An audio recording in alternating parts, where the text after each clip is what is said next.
Memperingati hari ulang tahun ke-81 kemerdekaan Republik Indonesia di Tembagapura, Papua Tengah berlangsung penuh semarak. Perayaan ini sekaligus mengingatkan peran strategis menjaga dan memastikan ketersediaan mineral untuk kebutuhan industri nasional, terutama di tengah gejolak geopolitik global yang membuat sejumlah negara kian memperkuat pasokan mineral strategisnya. Usai upacara peringatan HUT kemerdekaan, suasana di Tembagapura berubah semakin meriah. Peserta larut dalam tarian dan musik khas Indonesia Timur sebagai ekspresi sukacita memperingati kemerdekaan Indonesia. Di kawasan yang menjadi salah satu pusat pertambangan tembaga dan emas Indonesia ini, makna kemerdekaan juga berkaitan dengan kemampuan menjaga ketersediaan sumber daya strategis. Gejolak konflik global memperlihatkan betapa rentannya rantai pasok global ketika kondisi geopolitik memanas. Sejumlah negara kini mendorong sumber pasokan yang lebih aman dan terkendali, termasuk untuk komoditas mineral strategis.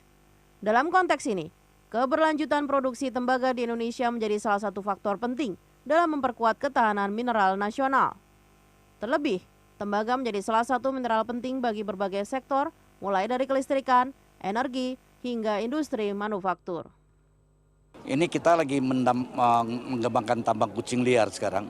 Sudah 24 triliun yang kita tanamkan dari total 72 triliun dan rencana tahun 2029 kucing liar ini akan berproduksi dan ini akan betul-betul meningkatkan penerimaan negara. Tadi saya sampaikan sekitar 120 triliun per tahun penerimaan negara. Produksinya untuk kucing liar itu berapa ini Pak?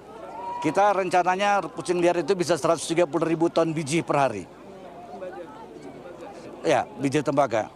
Karyawan 30.000 juga nggak ada lagi. Program pengembangan masyarakat kita nggak ada lagi. Jadi kalau itu diperpanjang maka semua pihak diuntungkan. Masih dibahas secara teknis dengan Kementerian SDM. Komitmen memprioritaskan pasar domestik menjadi bagian dari upaya membangun rantai nilai mineral di dalam negeri.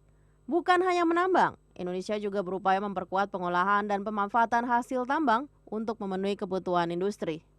Jadi kami kan produksinya tembaga emas perak sama ada sedikit platina palladium. Intinya adalah kami menyediakan bahan baku itu untuk industri. Fokusnya utamanya dalam negeri, rencananya emas kami akan diabsorb seluruhnya oleh Antam.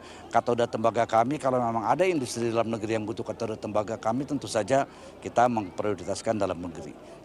Di tengah perubahan peta pasokan mineral dunia, produksi berkelanjutan serta penguatan industri hulu ke hilir menjadi dua sisi yang tak terpisahkan. Dari Tembagapura, pesan kemerdekaan tak hanya tergambar lewat perayaan, tetapi juga melalui upaya memperkuat kemandirian sumber daya strategis Indonesia. Mikhaira Amar, Fajar Bolivia, Mimika, Papua Tengah.